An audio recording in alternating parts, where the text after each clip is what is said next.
The Open Gaming Alliance. Wanda, come on, come on in here. You got music. You've got a theme song. Look at this. You got this placed. This is awesome. Amazing. Yeah. Welcome to GamesBeat Online. This is awesome. We are in hour one. Yes. We are bringing it to the world out there. Awesome. So everyone's going to want to know. And I'm here, Twitch fans, I've got my mobile devices, so I'll be able to hear any comments or questions you have, because we've got to bring you that value. So let's start with you, Wanda. Congratulations. Thank you. On being named Executive Director of the Open Gaming Alliance. We'll get into a deep dive into that in a second. But first, give people a little background. You've done so much for our craft, so they can have some context for this. Right. Well, so I started in the game industry as an analyst covering 3D graphics technology. So games, films, how big the market was for graphics, visualization. So I did lots of work on CAD simulations and military simulations and game engines and looking at the whole market of where 3D was going and tools and development issues. 3D very big now. 3D is very big now, okay. Yes. And you know, and I kind of moved into games because that's where all of the really cool innovation was happening. Very cool. Way before, you know, just the games industry just is so great at adopting technology early. Yes. Right? So much more than military or, you know, CAD design. I mean, they're really interesting, but in terms of like the level of innovation and how quick they are to adopt, it's a much slower process, right? Gotcha. So you're drawn to innovation. Drawn to innovation. And did, started my own research company after working for a couple of different research firms, and did a lot of work with different platform vendors, like Intel's, Intel, a major player to this day in the game space. Yeah, and Qualcomm and companies. And that all came full, okay, that's all going to come full circle then. Yeah, it all comes full circle. Yeah, because, you know, after, I mean, so now as the executive director of the Open Gaming Alliance, it is kind of very much the same companies that I've been kind of involved with from the very beginning. You know, just supporting the industry. Okay, so Open Gaming Alliance, I mean, you know what? Tabula rasa. Define it for the world and define it for the people out there. There are game industry people. There's also a lot of gamers. Yeah. I'm looking, this is 2,000 people in here, right? And so they want to know how you help them. I'm going to say like end user gamer, why do I care? Why don't I just go play League right now? What is the Open Gaming Alliance doing for me? Well, the Open Gaming Alliance is really about driving business and innovation for the games industry. Okay. So we're a nonprofit trade association. Yep. We have a lot of really fantastic corporate members, yep, including Intel. Razer is a big one. Razer, everybody knows Razer. Right. Unity. Yep. The democratizer of engines. Yes. Lots of people play Unity games. Yep. Okay, gotcha. And then, you know, there's some companies that maybe some people aren't that familiar with, but they're very big, like Digital River. They're very big in the security space. Okay. WebRoot is another corporate member. So gaming for people at home. So gaming hardware and infrastructure. Would that be an accurate focus, or are there game makers as well, or is it more the companies that help game companies make games? That's currently who a lot of the corporate members are, because that's where we've come from. But the reality is, as we grow as a trade association, it really is to focus on how do we support the indies, how do we support the content creators, how do we support the innovators to drive new game platforms, new game experiences, and business. So give people an example like of your mandate, like how they would realize something that, it's your time, in fact, you are the executive director. So that means it is your time in charge. How do companies, Intel, Digital River, how do they come together to actionably help the industry? Help the industry. Well, there's a lot of different ways. We've set up this collective. It's called an indie collective. Okay, people love indie. Okay, what's an indie collective? Well, the indie collective is if you are an indie studio, you can join the OGA. Okay. And it gets you tons of access to like Stuff. tons of like Free stuff, discounted oh my gosh, stuff. hashtag indies free stuff. I know some of you out there are indies. This is Wanda Maloney, Open Gaming Alliance, inside her closet of corporate goodies, free stuff for indies. Free stuff. In the Indie Collective. Yes. Where does one find the Indie Collective? Well, it's on the website. Which is opengamingalliance.org. Yeah. And if you're interested, you just sign up and register. Yep. And you know, you'll get to me, and we'll figure out how to get. You know, we're building benefits and all kinds of cool stuff that I'm really going to be excited about talking about soon. Oh, well, come on, world premiere. It's only us and 2,000 of our favorite friends out here. They want to know how at least indies can get free stuff, number one, and then obviously how that's going to benefit them because of these newly enabled Indie Collective companies. They want to know, like, does it mean games come faster? Does it mean games come more features? What is it, like, when you try to measure success, what does success look like to you? Success is that we support the growth of the games business. So our whole initiative is to support game developers succeed. Okay. Right? So if you're an indie, it's like supporting you with the tools and the marketing and you know the distribution, the opportunities to get your games out. Got it. So this is like, like the inside baseball. This is, I mean, because if you want to focus on making a new original game, you don't want to have to worry about where am I going to get my Razer keyboards from, or who's going to do my digital river security, so on and so forth, right? And if you can reduce that friction vis-a-vis an alliance, that's our goal. Yeah, that makes sense to me. And we're looking at supporting different events so that we could have our indies showcased at like different events. Give me an example. Ooh, are you going to have like a new indie mega booth? There's going to be like an OGA mega booth or something, OGA-cade? Are you? Oh, no, because I mean these are events. People at home go to events, so they'll be like, okay, if I'm, you know, I love to play games. I might, if I'm lucky, get a PAX ticket, like a PAX South or PAX East or an Indiecade, that sort of event. Is that the sort of thing you mean, where maybe you'll have some public-facing results? Yes, absolutely. So, you know, we're working on all that right now for 2016. And then we have some really exciting special interest groups, like within the organization, like a VR, AR group. Okay. Wait, okay, I'm getting a real-time question. They want real-time answers. So R says CMDR Bongo. Are OGA a lobbying group or a union? No.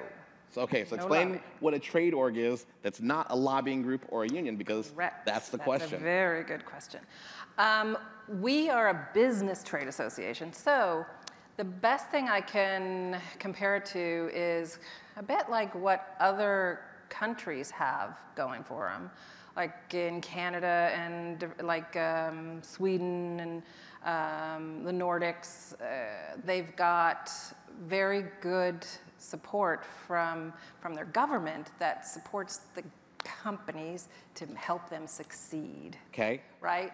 The US doesn't have that as much. Not that we're specifically US based, but our primary initiative is to support the business and growth for. So help people understand, because some people might be cynical, right? And you say, help support the business, right? And obviously, I think what people want is for you to help the games be better. Be better. Which is a different sort of concern, if that makes sense, right? Like quality of games, make them more fun or make developers more able to do stuff. Right.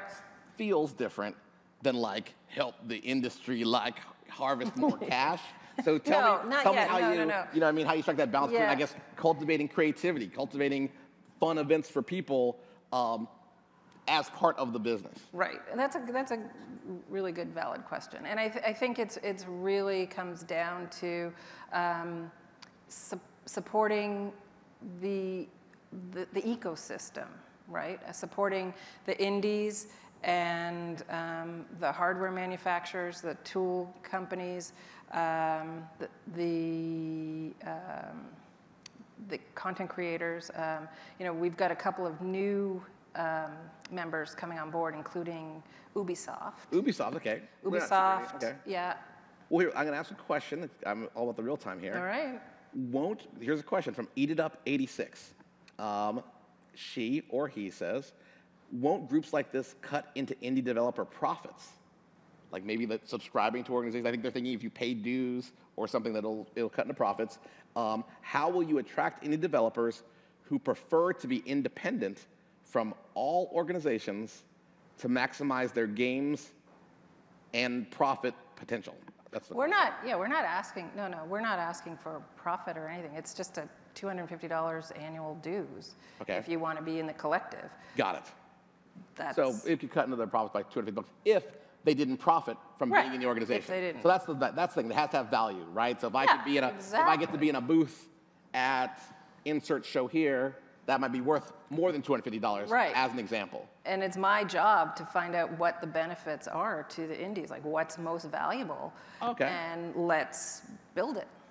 Got it. So the indies get to pick you work for them ultimately. Absolutely. So ultimately that's the point. Okay. Yeah. What's motivating the big companies? Like, so what motivates Intel? Like I've heard of, they're big, but why do they care? Because ultimately they have products that work better if developers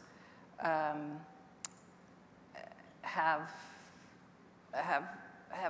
their products optimized. Sure. We're talking about doing some interesting things with the VR SIG, like possibly doing some. People don't know what's the VR SIG. Which VR SIG? Yeah, it's a special interest group. Okay, gotcha. Okay. Within the organization, so looking at doing some dev hubs where you can just come, and if you're an indie, you can test your VR games on like multiple platforms. Oh, like testing centers. Okay, like a testing so that'd center. be a great thing. So like testing centers for indies, for VR or for mobile, for PC, for console. So you can just come and like test your stuff on multiple. That seems super smart. See? Like that seems something like where that would help indies save money, work together, but be able to be private. Like that was the question. Like if you want to be and really do you, but reap the benefits of this, how does it help? That's a great answer. So there's a great answer for Eat It Up 86. Testing centers where indies can work on their own titles, but then go share testing resources and then return to their own game creative process, etc. Yeah. Okay, good question. Any more? I'm just scrolling through here. Any other good questions here? Video games, type moo if you like to moo. Okay, I'll type moo later. Okay, so tell me more. I mean, so you're right now the big focus is you have some anchor members, the charter members of the organization who've been around for a couple years now. Some of them. I mean, the organization was started in 2008. Okay. And it really, when it's... Oh, so like the PC Gaming Alliance. It was the PC Gaming Alliance. It became the Open Gaming. Okay, Correct, gotcha. yes. Okay. Yeah. Okay. But now there's a new focus on bringing independent developers into this fold. So it's like the full, from game creation to game distribution. Yes, yeah. Right on. Yeah.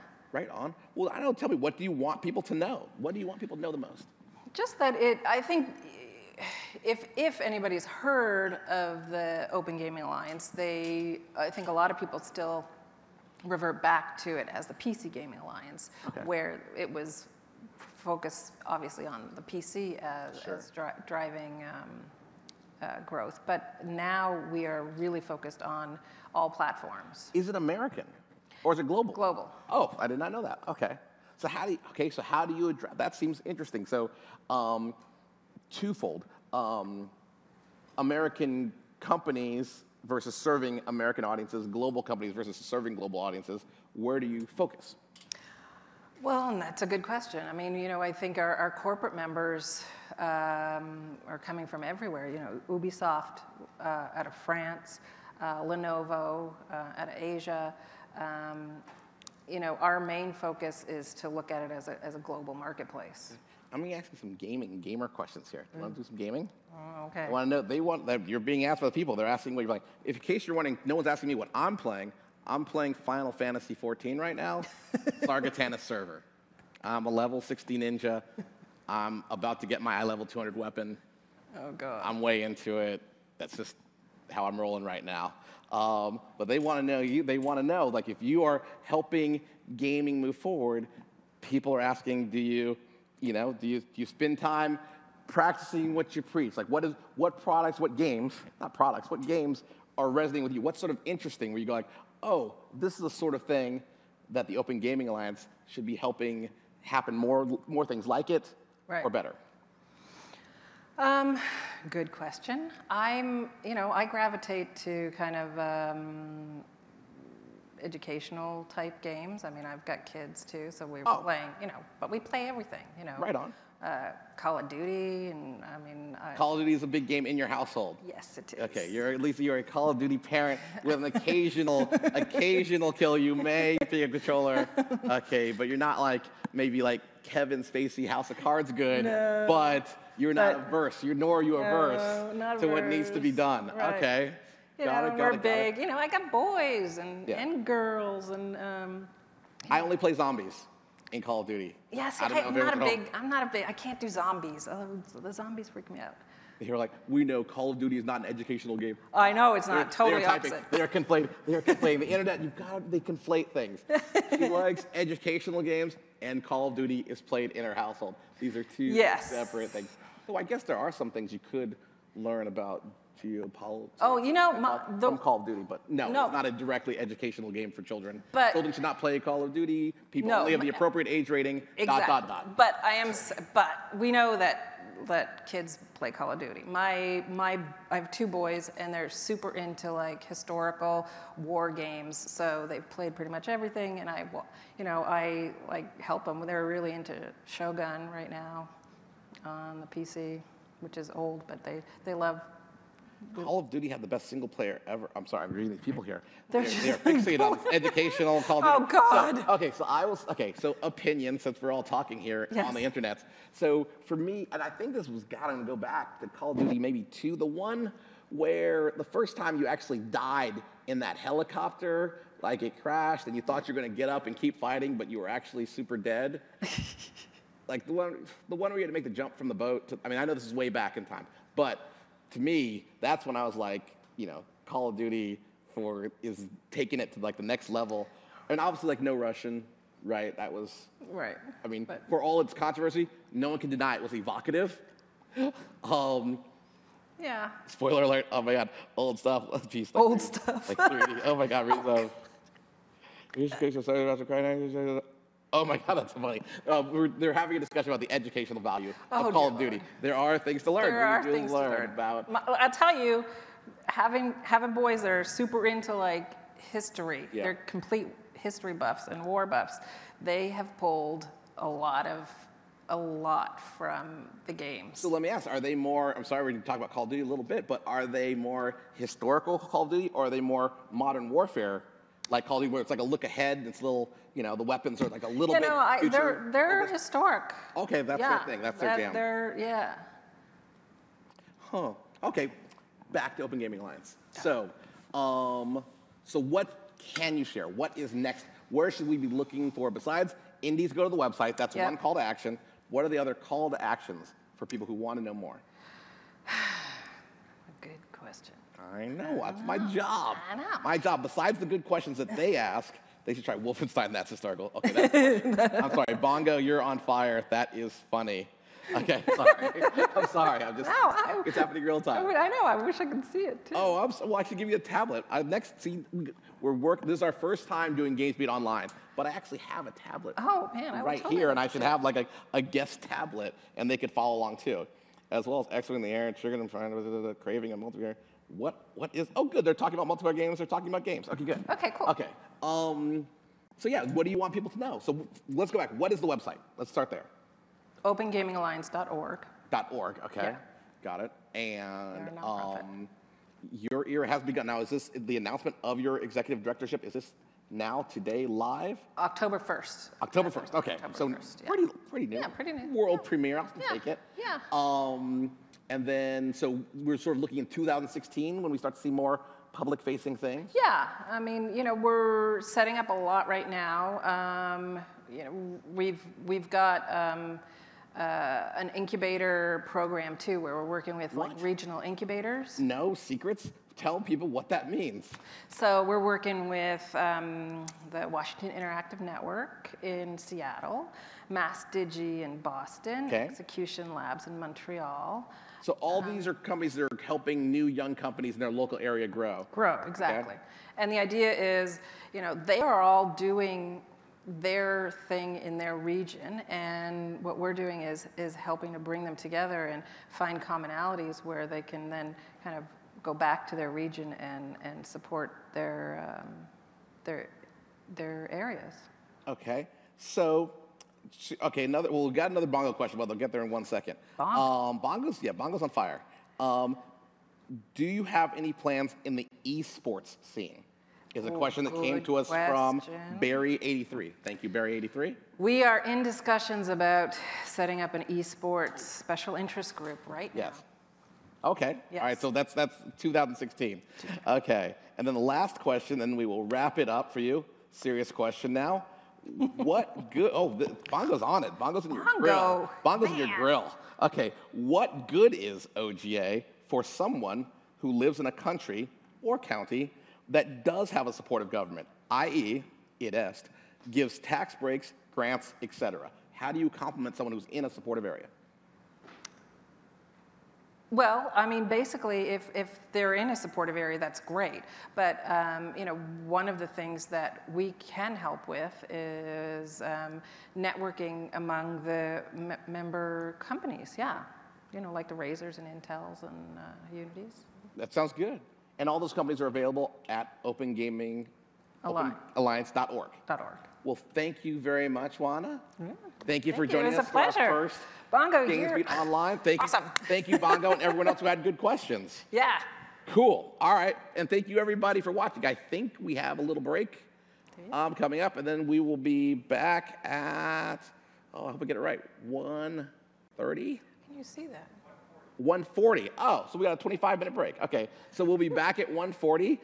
Thank you, everybody, for your questions and for your patience with me as I tried to keep up with your questions. Awesome. We're doing our best here. Farewell from GamesBeat Online for a little bit.